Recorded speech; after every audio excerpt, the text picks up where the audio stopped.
Hey, I saw that. Quit picking your nose. Or messing with your fingers while people are trying to talk to you, or chewing on your lip, or chewing on your nails. Whatever your bad habit is, today's the day we quit.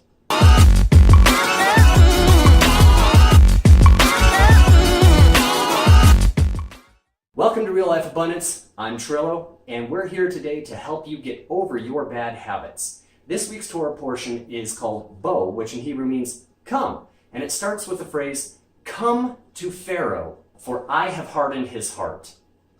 And that seems kind of backwards, but that's the way that we're supposed to work. When we encounter those hardened things in our life, those parts that we really shouldn't be dealing with, we have to confront them head on.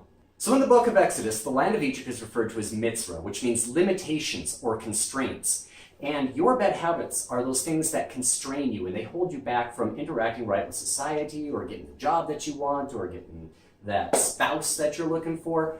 And facing those bad habits head on is the only way to get rid of them. Pharaoh had at this point gone through 7 plagues and he still had a hard heart about it. He still would not turn his way. Pharaoh continued a destructive path. Against all logic, everything was telling him, stop what you're doing, change the path, accept what is supposed to be going on. All of his servants came to him and said, let these people go. And he refused to do it because his heart was hardened. Now, sometimes we have a hard heart about certain things in our life, but chances are if you're watching this video, it's because you're actually wanting to overcome those things in your life. It's that those habits are the things that are hard against you. Step 1 is to come to your issue. God said, come to Pharaoh. So you've actually got to come head to head with it. So a lot of people say that the first step to overcoming your problems is to admit that you have a problem. I disagree with that because I know a lot of people that admit they have a problem and they don't ever get anywhere with it. The first step is not to simply admit, yeah, I'm stuck, I'm in a rut, I've got this problem and I'll never get over it. The first step is to look yourself in the mirror and say, I am going to overcome this problem. Sure, I may bite my nails, but today I'm going to try everything I can to remember not to do that. So the first step is to not just acknowledge you have the problem, but to acknowledge that you're going to get over it.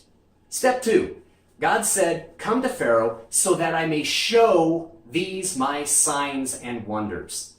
You are about to prove that you are actually able to do this. Don't begin with this mentality of weakness like, well, I've got this overwhelming burden I've got to try to overcome. You are capable of doing this, and you've got to start with that mentality. Don't set yourself up for failure. Step 3, God says, come to Pharaoh so that I may show my signs and wonders, so that you may tell your children and your grandchildren about it. We talked last week about how God was trying to build up his name in this. You're trying to build up who you are in doing this. And no matter how small the bad habit is that you're trying to overcome, or no matter how big it is, there is somebody that you can encourage by telling them, yeah, I used to have a problem with that too, but I got over it. They need to hear that it is possible to get over it, and they need to have your example on how to do that. Fourthly, God said, you're supposed to go to Pharaoh and tell him, let my people go so that they may serve me. That's left out of a lot of the movie adaptations. It's just, let my people go.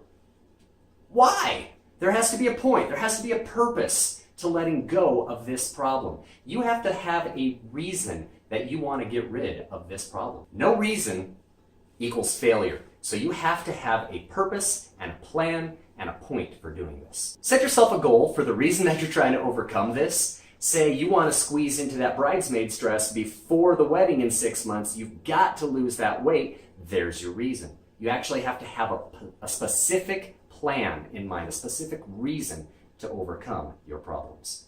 Fifthly, God says, go to Pharaoh, tell him, let my people go so that they can serve me. And if you don't, I'll bring a plague of locusts. Now, obviously, you're not going to bring a plague of locusts, but you do need to acknowledge that there is a negative consequence for continuing your bad habit. Whatever this behavior pattern is that you're going through, there's a reason you want it gone, and you kind of need to keep that in the back of your head.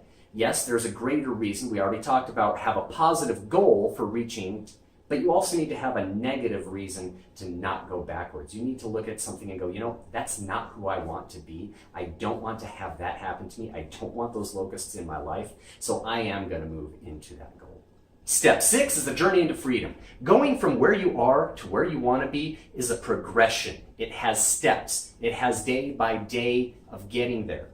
And you have to take each day, one day at a time. Breaking out of your mitzvah, breaking out of your limitations, breaking out of your constrictions is a step-by-step process. Look at how many steps the Israelites had to go through to get out of Egypt. There were the 10 plagues that they had to go through. Then they had to get all of their gear together, all their flocks, all their herds. They had to pack up their tents, all their houses in order to make the journey out of Egypt. It's going to take a little bit of planning and a little bit of work and a little bit of day-by-day persistence on your part to overcome these bad habits. Something that can help with this process is to keep a journal. A lot of people write either a drawing journal or actually write out words to represent what they've done throughout the course of that day to help them achieve their goal. Because if you can go back and you can look through a journal of any kind and see, I made this progression on this day, I fell on this day, I fell 12 times on this day and only 10 times the next, you're going to help yourself realize your dream a lot faster and a lot more assuredly than if you had just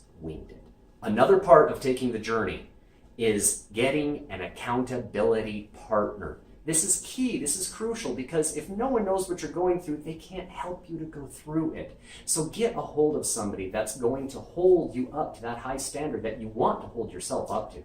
These can be counselors, these can be pastors or rabbis, these can be mentors, a good friend in your life, not somebody that's going through the same struggles as you are. If you're trying to overcome an alcohol addiction, getting an alcoholic, a drinking buddy to come alongside of you is probably not going to work. If you're having a problem with using foul language, getting somebody that cusses a blue streak every time you see him probably won't hold you up. But if you've got a friend that says, yes, I see where you're going with this, I'm going to come alongside you and I'm going to try to help you achieve the goal that you want to achieve, that's a true friend, and that's someone that you want on your side. 7, Passover was instituted as a result of this journey. One of the biggest days in the biblical calendar is the Feast of Passover. It's this huge event celebrated by millions of people around the world every year, commemorating this getting out of their difficulties.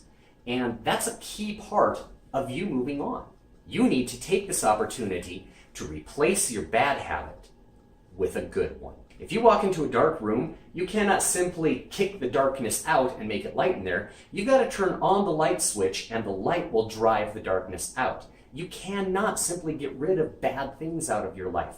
You have to fill your life up with some good things, and it becomes so full of the good things that it just kind of shoves that bad stuff out the back door. You've got to fill up your life with some good habits to take over the bad ones that you're getting rid of, or else you're just going to have this void and you're going to fill it with another bad habit. A key to doing this is to make it equal. Make sure that whatever good habit you're bringing in matches the bad habit that you're trying to kick out. So if you're having trouble with picking your nose, set a good habit for yourself of combing your hair. And every time that you comb your hair 3, 4, 5 times throughout the day, it's going to serve as that little visual and physical reminder not to pick your nose. It'll remind you, I don't pick my nose, I comb my hair instead. Or if it's something a little bit bigger, say you're trying to quit drugs, well then you need a whole new set of friends. You need a whole new life habit as opposed to your old life habit. Instead of hanging out with those friends that are going to drag you down, create a new circle of friends that are going to pull you up. If you're having a hard time with yelling at the kids, make a plan to cook a good meal with them. Invite them into your world and put yourself into theirs. Maybe sit down and play a game with them, one of their games. Maybe build some Legos with them in their way instead of telling them, no, you need to pick the red piece up and do it this way. Get involved with them in their world and in their way, and that way you're going to replace your bad habit with a good one. Finally, just remember, slip-ups happen. It's a part of the process. Don't beat yourself up for it. Don't say, oh, I did it again. That's it. I'm no good. I'm lousy. I might as well give up now. No, you don't give up now. You pick up and you move on. The children of Israel didn't have to be afraid of the destroyer that came at midnight because they had obeyed Moses. They'd done what they were supposed to do with their doorposts and such. You don't have to be afraid of destruction and failure so long as you're doing what you know you're supposed to be doing. So if you pick your nose once or twice throughout the day, keep combing your hair, because as long as you're doing what you're supposed to do, what you're not supposed to do will eventually fall off. Okay guys, let me know what you think in the comment section down below, and I will see you in the next Real Life Abundance video. Take care.